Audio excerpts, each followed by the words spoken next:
CT apresenta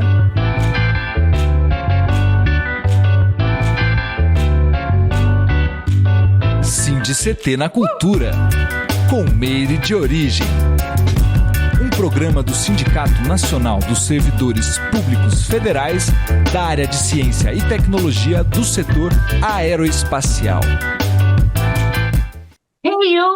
Salve, salve, web espectadores, ouvintes e ouvintas da Web Rádio CT. Está começando mais um CT na Cultura, comigo, Meire de Origem, uma realização do Sindicato dos Servidores Públicos Federais da área de Ciência e Tecnologia do setor aeroespacial em São José dos Campos. E você se conecta conosco através do nosso Spotify e também aqui, no nosso canal do YouTube Rádio CT. E aí, se não for inscrito, né, é aquilo que eu sempre falo em todos os episódios, se inscreve, porque é muito importante para fazer a manutenção desse programa. O que é fazer a manutenção, Meire? É a gente conseguir perpetuar, a gente conseguir manter o programa. O que mantém, como não tem, a gente não recebe, né? O sindicato não recebe uma contribuição de cada pessoa, né, que assiste e tal, são as inscrições, que é o pagamento, a remuneração para a gente poder fazer isso aqui. Olha que legal. Então se inscreve, deixa seu like, que é para engajar esse vídeo, que é para o YouTube entender que o conteúdo é legal e espalhar ele para mais pessoas, porque a gente faz com muito carinho e toda semana tem episódio novo. Certo? Recado dado, gente, é o seguinte, o episódio de hoje tá, daquele jeito que a gente gosta, pura arte. Bom, eu converso com um paulistano que peregrinou pelas cidades do litoral norte, hoje vive em São José dos Campos, começou a escrever poema aos 12 anos, fez teatro amador na adolescência e em 96 montou a peça Quadros de uma Exposição. Em 2001, o espetáculo Elogio ao Viver. Lançou em 2011 o CD Pluralidade. E agora, em 2023, o livro Simbiose Perfeita. Formado em História pela Universidade de São Paulo, USP, em 87, ele roda eventos com exposição e venda de caricaturas para arrecadar verba para montar cestas básicas em parceria com a CUFA, a Central Única das Favelas aqui de São José dos Campos. Bom, dito isso, na verdade tem muito mais, gente, que esse homem é a pluralidade em pessoa. Seja muito bem-vindo, meu companheiro Edu Malafaia. Olá, Miriam. Boa noite, tudo bem? É um prazer estar aqui para poder divulgar um pouco aí do meu trabalho, das minhas ideias. Te agradeço já de antemão a oportunidade. Eu que agradeço. Nossa, gente, primeira vez que eu conheci o Edu, eu já fiquei fã, assim, né? E estou fã ainda, né? E continuarei fã. A gente se conheceu recentemente, né? Num evento ali no centro que rolou do MST, né? Que foi, inclusive, o lançamento lá, né? Do Armazém do Campo, e foi muito legal, foi um evento com muita pluralidade cultural, bem gostosinho mesmo, e a gente fechou o evento, né, Edu? Abrimos e fechamos. É sobre isso. Ô, Edu, conta pra gente um pouco de você. Então quer dizer que você nasceu em São Paulo, mas o coração é cigano, passou por vários lugares, como é que é? Na verdade, sim, eu nasci na periferia de São Paulo, né, quando eu nasci em 1958, a família morava na Zona Norte, né, na Vila Maria, em São Paulo. Aí depois, quando eu tinha uns 11, 12 anos, a gente se mudou para a Zona Leste, para a região de São Miguel Paulista. E aí eu comecei a trabalhar, né, com 15 anos de idade, aquela vida de trabalhar, estudar e tal, porque minha mãe era viúva, né, meu pai faleceu em 1966, a minha mãe insistia comigo, com meu irmão, que a gente precisava estudar e tal, para conseguir alguma coisa na vida, e foi nessa batalha aí de trabalhar, estudar, que eu consegui entrar na faculdade. Primeiro eu entrei em 1980 na faculdade de letras, né, porque eu gostava de escrever. Aí, durante a faculdade de letras, eu fazia um curso de espanhol-português. Aí eu percebi que me faltava conhecimento de história para entender a literatura medieval, por exemplo, espanhola. Aí eu resolvi abandonar, trancar, né, a matrícula na Faculdade de Letras e fazer a Faculdade de História para depois voltar e concluir a Letras, Faculdade de Letras. Mas aí, nesse inteirinho, durante o período que estava fazendo a Faculdade de História, acabei me casando, tendo filhos e tal, e nunca voltei para concluir a Faculdade de Letras. Sim. Eu me formei em História em 1987, quando nasceu o meu segundo filho, já. Então, aí quando nasceu o meu segundo filho, em 1987, eu coincidiu que eu me formei na faculdade, e eu e a esposa tínhamos um plano de sair da cidade de São Paulo para criar os filhos em um lugar mais tranquilo. E aí começa a minha peregrinação aí pelas cidades do litoral norte e aqui em São José dos Campos. A gente foi primeiro para Caraguatatuba, em 1990, aí fiquei lá até o final de 93, né, que a gente se separou no final de 93, depois de 10 anos de casamento, e como eu tinha passado num concurso para dar aula pela rede estadual de São Paulo, e podia escolher qualquer cidade do litoral norte ou do Vale do Paraíba, aí eu escolhi vir morar em São José dos Campos pela primeira vez, a partir de 94. Aí fiquei em São José de 94 a 98, aí voltei para São Paulo por questão de trabalho em 98, fiquei um ano lá, em 99 voltei para São José também, por ter Caramba! Peregrinou mesmo. E nesse meio tempo que você esteve assim rodando por aí em diversos lugares, você é professor, né? Como você falou, você trabalhava, mas você também exercia aí a questão da poesia. Como que era assim? Já como que começou o lance da poesia? Assim, fala um pouquinho pra gente. Você falou que aos 12, por volta dos 12 anos você começou a escrever, mas como foi esse start assim da arte, da poesia na sua vida? Na verdade, a gente acaba descobrindo, né, as possibilidades, algum talento está na escola, geralmente, né? E, e aí o start veio a partir das redações escolares, né? Tirava notas boas das redações, Eu também. apesar que... Bagunçava muito, mas a redação... eu não bagunçava tanto, né? Só um parênteses, além de ir bem nas redações, eu ia bem em matemática também. Uau! Difícil! Mas eu sou esse tipo de maluco que é capaz de ir bem em matemática e escrever bem. É coisa de louco, você sabe? Não, professor de matemática, física, os caras... Gênio! E aí? Então, tanto que eu queria fazer engenharia, né? Eu cheguei a fazer cursinho preparatório, prestar vestibular para engenharia umas 2 vezes, em 2 anos seguidos, 78, 79, mas na época, né, não tinha os programas que tem hoje para facilitar o muito caro, né? financiamento em escola particular, né? Já existia o FIES, mas a verba para o FIES era pouca, para você conseguir o financiamento era bem difícil, e então a minha única opção era fazer escola pública. E nas escolas públicas eu não consegui entrar para engenharia, aí fiquei 1 ano sem estudar, em 79, pensando o que eu ia ser quando eu crescesse.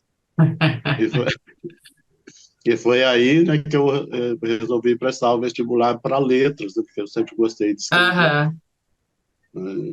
E fui fazer a faculdade de letras, aí cursei de 1980 até meados de 1981, quando eu resolvi trancar e passar para a História. Entrei na faculdade de História em 82 e terminei em 87. Mas a poesia, voltando para a poesia, esse contexto poético na sua vida, ela tem a ver, assim, os seus pais também, alguém, não? Ou foi esse lance da escola mesmo? A redação é da hora, foi da hora e despertou você para a literatura, assim, tipo... Que depois também inclusive esse ano, você publicou um livro também, né? E aí a gente vai falar mais sobre isso aqui. Então, a literatura, ela está realmente, assim, impregnada na sua vida, né?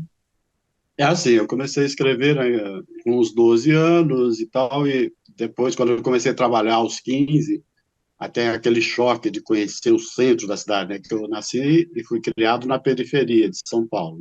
Morei uns 3 anos no interior, lá na região de Tupã, dos 3 aos 6 anos de idade, e aí aquele choque com a realidade mais bruta de uma grande cidade me serviu muito de instigação para escrever, né? Até uns desabafos, umas coisas, né? Botar aquelas angústias para fora do primeiro choque, né? Como disse o Caetano, né? Quando eu te encarei frente a frente, não vi o meu rosto, chamei de mau gosto que vi, de mau gosto e tal.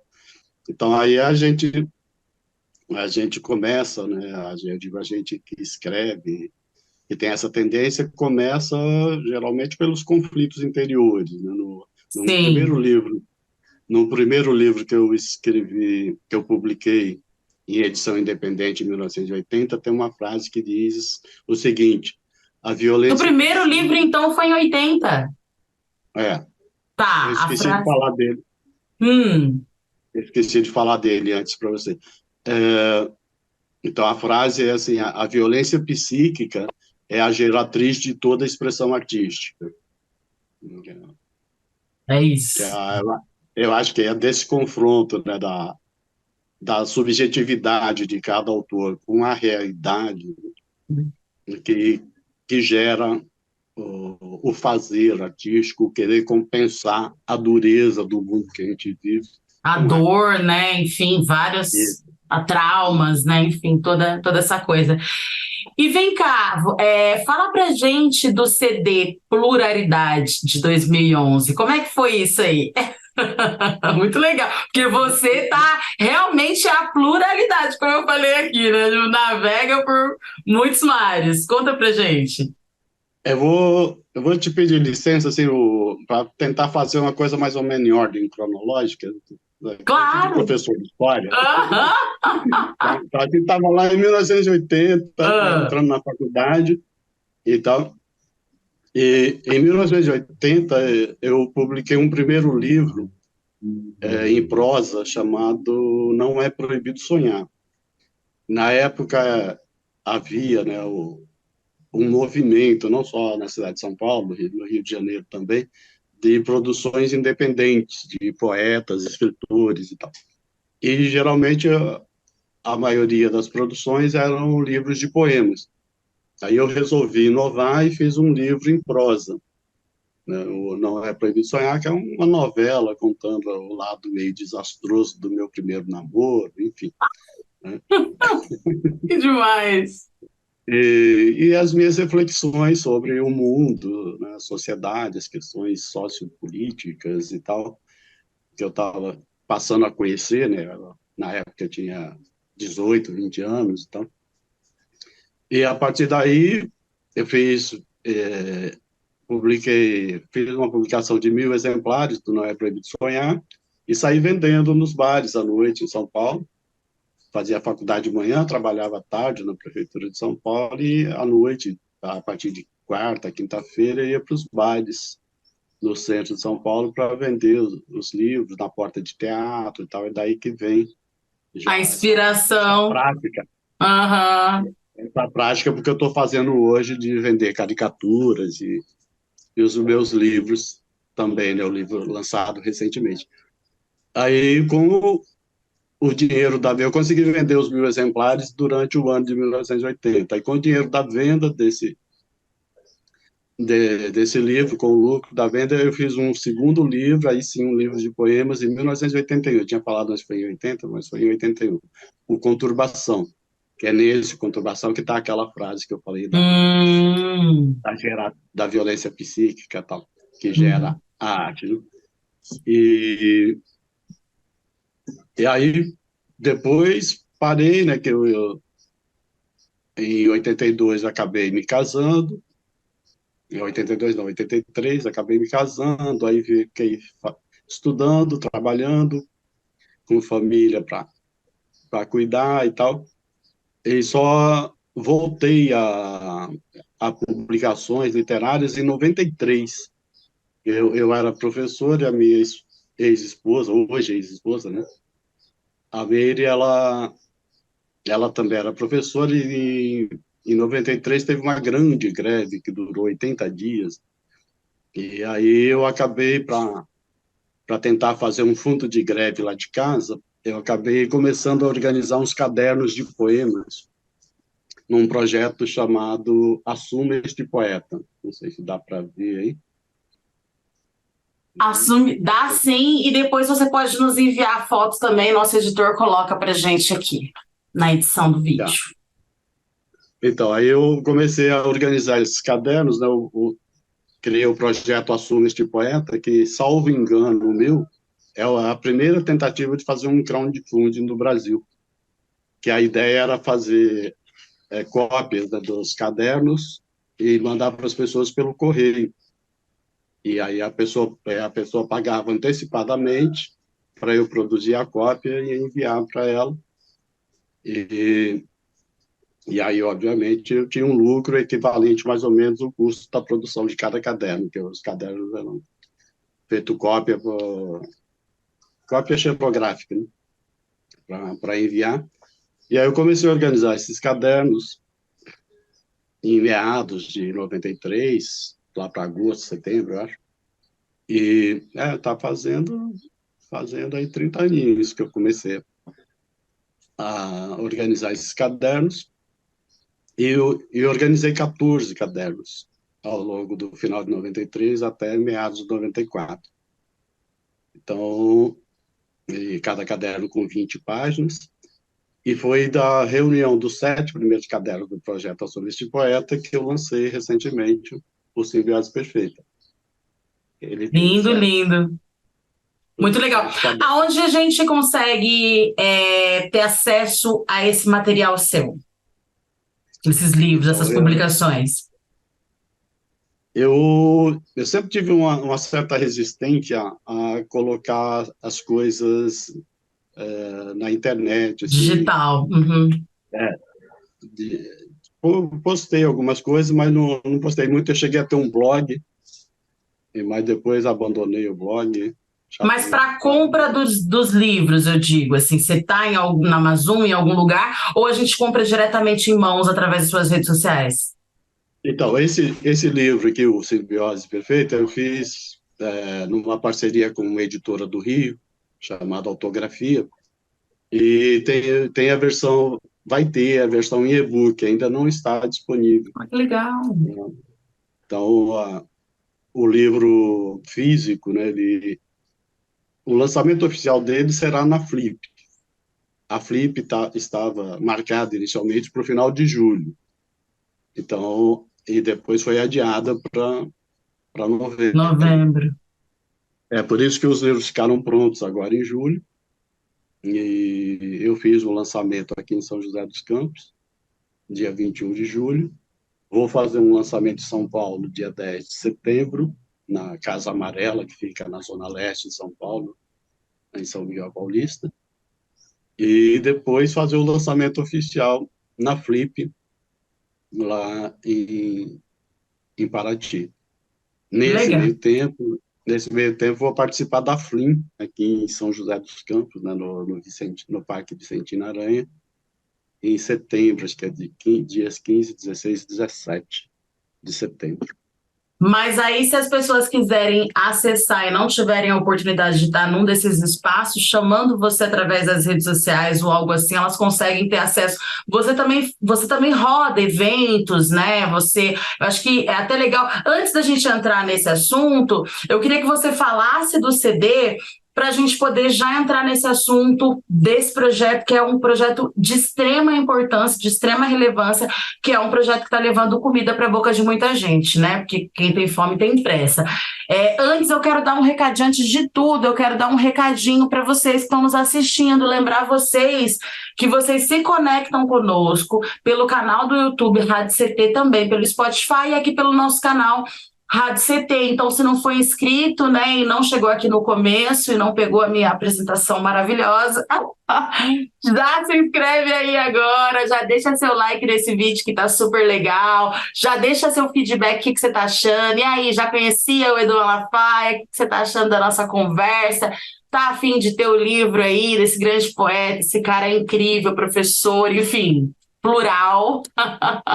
E aí depois a gente dá esse também para responder e para conversar com vocês aí no chat, certo? Bom, fala um pouquinho pra gente então, Edu,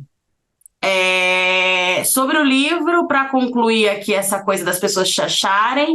Você tem estado em eventos, mas também pela rede social é possível falar contigo para encomendar de repente? Sim, eu posso ser encontrado, né, no Instagram. A gente vai deixar aqui o link, a produção vai colocar na descrição e tá deixando no rodapé. Tá, então é @do_malafaia no Insta, e no Facebook é Edu Malafaia. Tem acho que uns 7 Edus Malafaia lá. Eu sou o que tá de chapéu. Cola no link na descrição que vai dar tudo certo, não tem erro. Certo. Então, o CD. A questão do livro tem a versão física, né, que a gente pode estar enviando por correio ou outra transportadora qualquer, e vai ter o e-book, que eu ainda não estou com o link, né, da plataforma onde vai estar disponibilizado o e-book para as pessoas que estão mais distantes. Antes de falar do CD, contar uma historinha, né, que eu comecei a escrever... Professor de História. Com 12, 13 anos, e, como eu disse, eu trabalhava e estudava. E um dia eu saí do trabalho, no horário de rush, em São Paulo, estava em pé no ônibus, indo para a escola, e me deu vontade de escrever. E eu não tinha como escrever naquele momento, naquele aperto do ônibus. E aí eu comecei a cantarolar mentalmente o que seria o poema e memorizar, né? Que a minha memória, ela sempre foi muito boa. Eu tenho até uma tese que, para ser bom em matemática, você tem que ter boa memória e ser obediente. Aí você vai conseguir ir bem em matemática, mas isso é outra história. E aí nessa situação no ônibus, eu descobri a minha capacidade de compor, mesmo sem saber tocar nenhum instrumento. E aí, a partir daí, surge o compositor Edu Malafaia, e aí fui guardando as coisas, né? Até que, em 2009, aqui, já morando em São José dos Campos, eu usei o estúdio da Fundação Cultural Cassiano Ricardo para fazer pré-gravações das minhas músicas, só violão e voz, né, com a ajuda dos meus filhos, que aprenderam a tocar teclado, violão, na adolescência deles. E aí fiz essas pré-gravações em 2009. Na época eu não morava em São José, eu morava lá em São Sebastião, no litoral norte do estado de São Paulo, mas o meu filho mais novo já morava aqui em São José, e ele que conseguiu agendar o estúdio para a gente fazer essas pré-gravações. Aí depois, em 2011, eu já estava morando em São José pela terceira vez, que agora é a quarta vez que eu moro aqui, e aí sim, fomos para o estúdio com a ajuda de amigos músicos para produzir o CD Pluralidade, com participações especialíssimas aí de Elber Medak, é um grande baterista, já trabalhou com grandes artistas, ele é daqui de Jacareí, daqui da região, ele já trabalhou com Elba Ramalho, em Mato Grosso e tal, e foi indicação do Marcos Flecha, que é um músico famoso aqui em São Paulo, já falecido, infelizmente, né,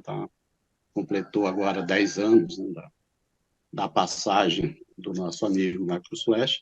A participação também do Márcio de Oliveira, que é um excelente violonista aqui da região, que tem um trabalho instrumental o chamado Duo Brasileiríssimo, se a memória não me engana, ou é Duo Brasileiro, agora fiquei meio em dúvida.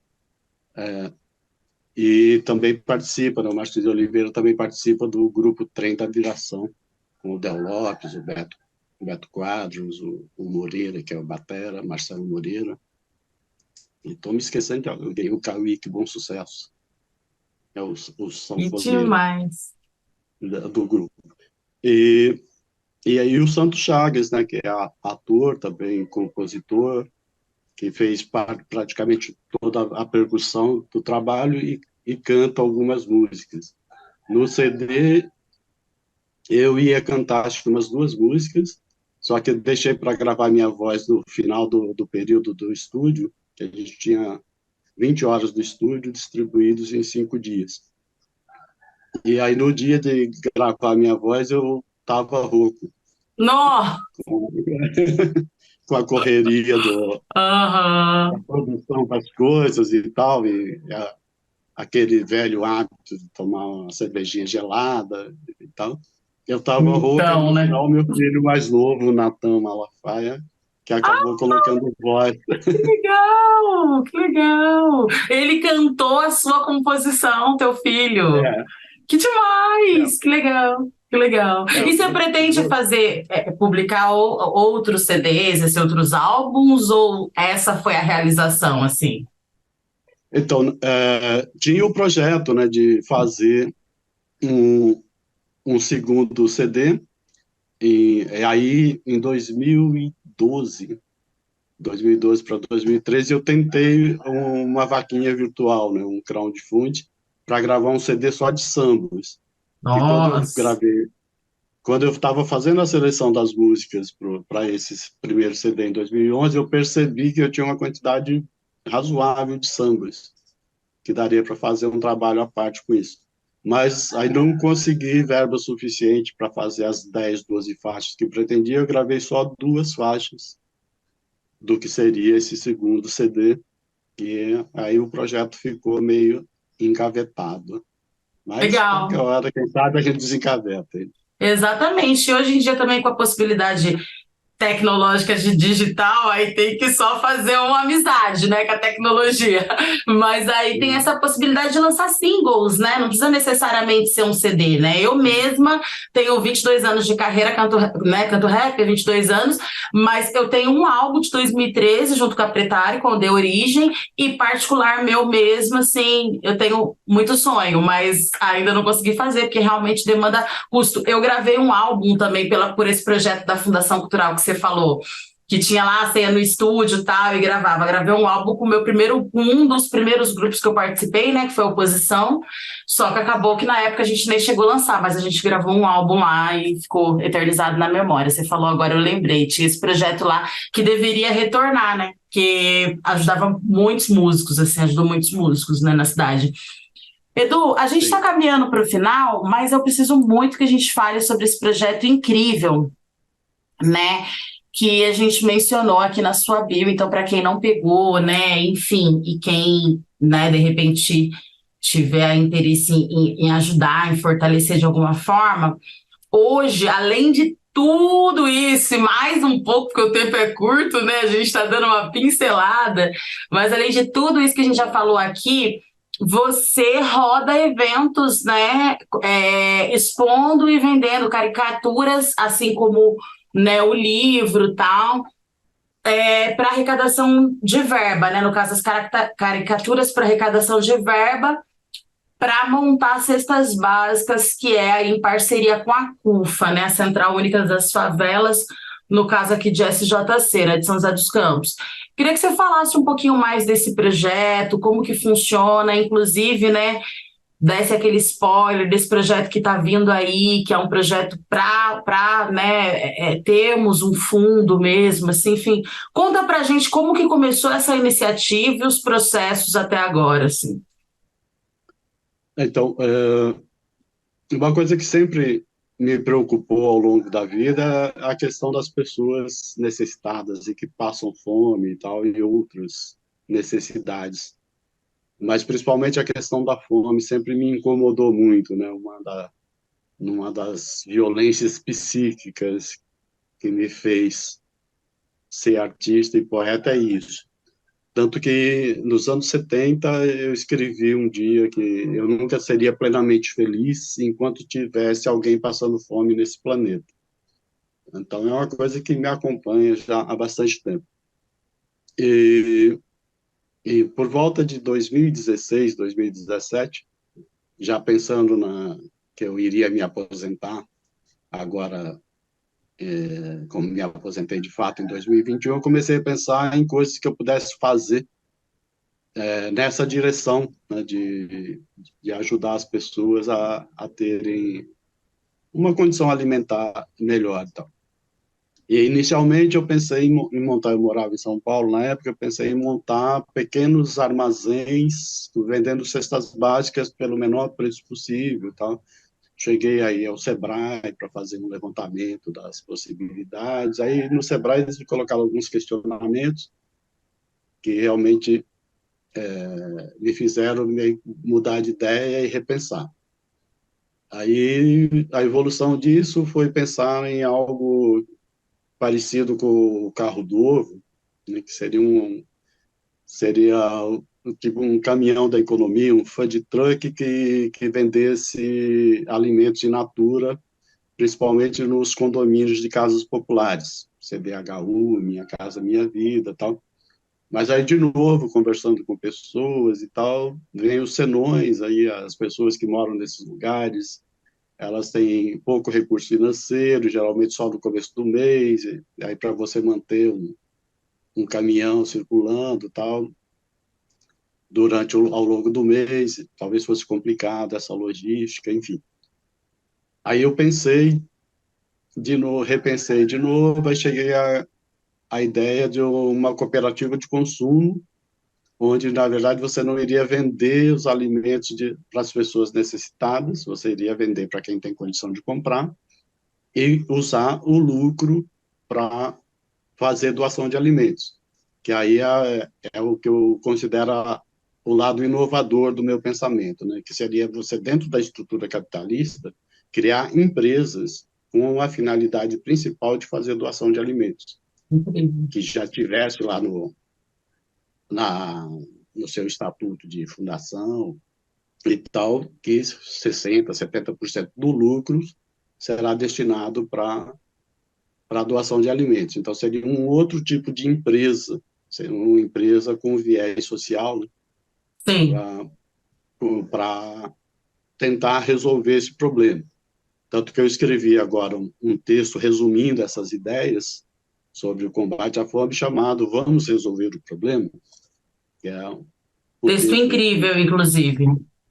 É um texto com 8 páginas, né?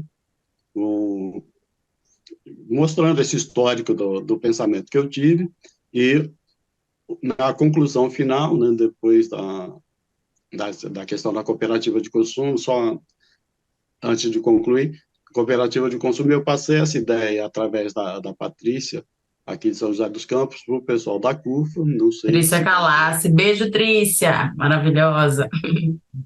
não sei se vai ter eco, né, se o pessoal da CUFA vai encampar a ideia, e passei também através de um sindicalista, o Marcelo Ribeiro, aqui de São José dos Campos também, para o sindicato dele, que é o Sindicato de Contadores, Contabilistas e tal, e através do sindicato dele a ideia talvez vá para a Central Única dos Trabalhadores, né, para a CUT. Mas, para além disso, né, depois de uma evolução que eu cheguei, a questão de criar um fundo, né, de investimentos e pegar os rendimentos desse fundo de investimentos e transformar em cestas básicas para fazer doação. Tá? E aí seria o Fundo Permanente para Doações, o FPD. Que é a última ideia. Que incrível. Fala. Não, que incrível. E hoje, para as pessoas que têm o desejo de fazer doação e têm o desejo de repente, adquirir As caricaturas. Caricaturas, eu falei para ele aqui no começo, porque antes de a gente começar o programa, gente, eu fiquei ensaiando aqui.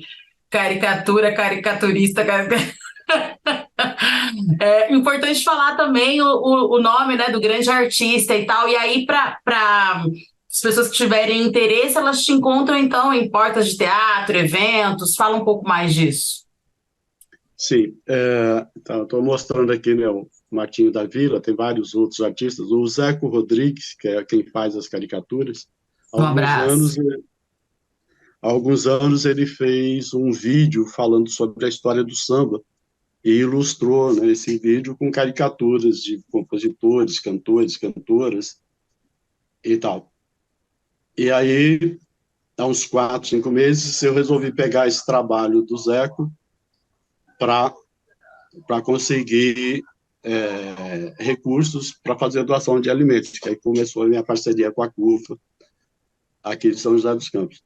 E, então, eu pego as caricaturas, né, do Zeco, que elas são impressas em tecido, numa estamparia que fica no Jardim das Indústrias, e aí eu compro os quadros, tem também a versão imã de geladeira, e saio por aí vendendo, né, para juntar recursos e fazer essa doação. A ideia agora é pegar a parte desses recursos e colocar no fundo permanente para doações. Esse fundo ele precisaria crescer bastante para poder, né, ter uma grande quantidade de rendimentos para fazer doação. É um projeto ambicioso esse do fundo, teria que ter uma movimentação tipo a que teve na campanha do Herbert de Souza, né, o Betinho, nos anos 90, de combate à fome, ser uma ação suprapartidária. Então, eu fiz o registro, né, desse texto, o Vamos Resolver o Problema, exatamente para poder mandá-lo para os governos, para os ministérios, para quem possa se interessar em encampar essa ideia numa dimensão maior do que o que eu seria capaz de fazer. Né? Claro. Não tenho muita, muito alcance, né? Assim, É minhas recurso, tudo, né? Precisa de uma recursos, demanda. sim. Então, até te agradeço, né, a possibilidade de estar divulgando essa ideia, né? E aí, quem quiser, né, pode me chamar pelas redes sociais, o Facebook, o Insta, que a gente já falou, também aqui, né, que eu fiz esse resuminho, compre caricaturas e doe alimentos, né, e aí tem o meu WhatsApp, né, que é 12 992604599. As pessoas podem entrar em contato comigo. E essa chave Pix, né, que é esse mesmo telefone, é a chave Pix para o Fundo Permanente de Doações. Então, quem quiser fazer doações mensais, a ideia é pedir para as pessoas fazerem doações mensais, seja de R$ 10, 20, quanta pessoa puder, para o fundo ir crescendo, e todo o dinheiro que entrar nesse fundo, ele não sai, né? É mantido o dinheiro no fundo e só saem os rendimentos, em princípio seria 70% dos rendimentos para doação, os outros 30% para alimentar o Para próprio manutenção. fundo, para E manter. legal falar também que aí, como você fala no texto, que aí também vai ter uma transparência no sentido de, né, das pessoas saberem aí tudo o que está acontecendo, o que está entrando, o que está saindo, né? Sim, aí eu assumi, né, assumo dois compromissos. Um, de eu mesmo fazer contribuições mensais de R$ 100, que até pouco tempo eu fazia as doações diretamente para a CUFA, né? Isso até tem outra historinha, né? Eu parei de fumar tem 20 anos, agora em julho fez 20 anos.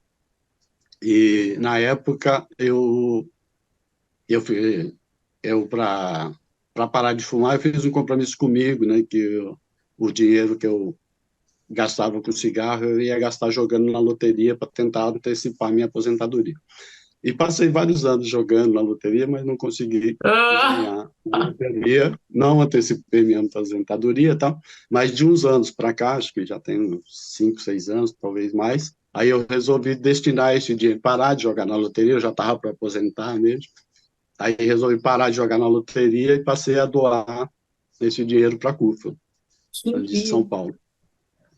Aí agora, com a criação do Fundo Permanente para Doações, eu vou passar a colocar R$ 100 todo mês nesse fundo. E o segundo compromisso que eu assumo no final do texto é de prestar contas mensalmente até o dia 10 através das minhas redes sociais.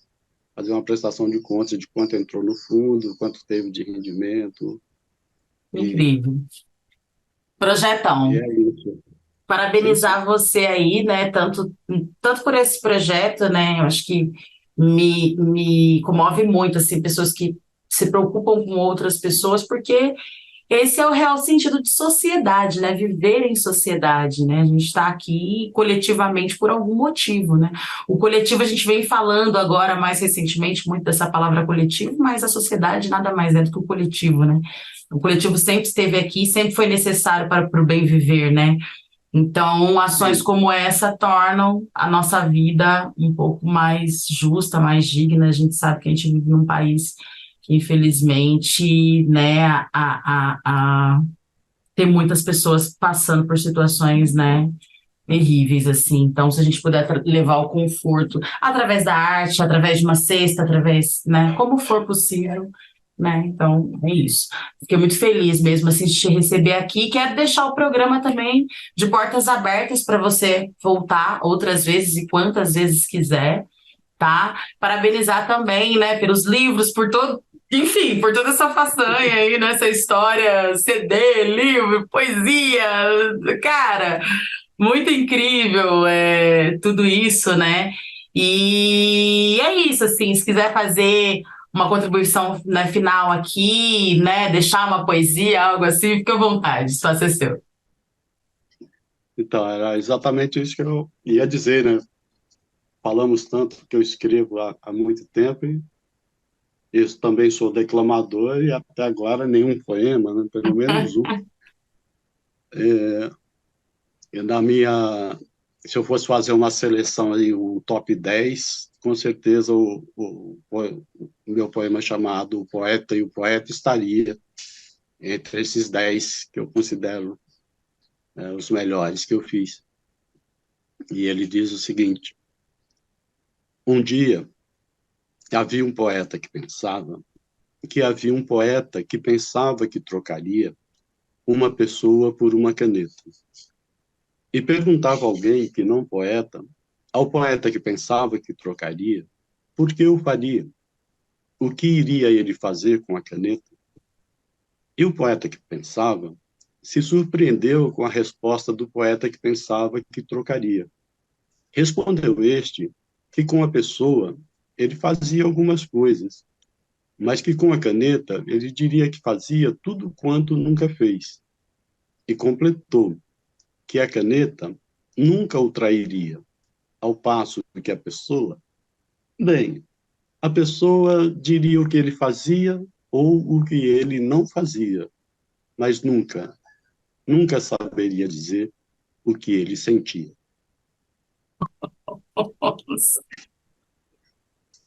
Muito bom, muito obrigada.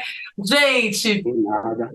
muito obrigada. Eu quero agradecer também vocês que estão aí do outro lado da telinha, né, que nos emprestaram seu tempo, seus ouvidos, né? Esse foi mais um episódio do CT na Cultura, uma realização do Sindicato de Servidores Públicos Federais da área de Ciência e Tecnologia do setor aeroespacial. Continua nos acompanhando aqui pelo canal do YouTube e também nas nossas redes sociais, né? E acompanha também as redes sociais do nosso convidado de hoje, Edu Malafaia, que tá na descrição desse vídeo. Então é só ir lá, clicar no link, que vocês já vão migrar para as redes sociais, tanto, né, aqui da gente, quanto também do Edu Malafaia, poder contribuir, adquirir caricatura, livro, enfim, ou se conectar, apenas estar junto, saber dos processos, certo? Edu, mais uma vez, muito obrigada e volte sempre. Ok, por nada. Para quem quiser, é só chamar. É nóis, tamo Por junto. favor. Como diz o povo agora, diga bora e eu boro. É isso, nós moramos. Até.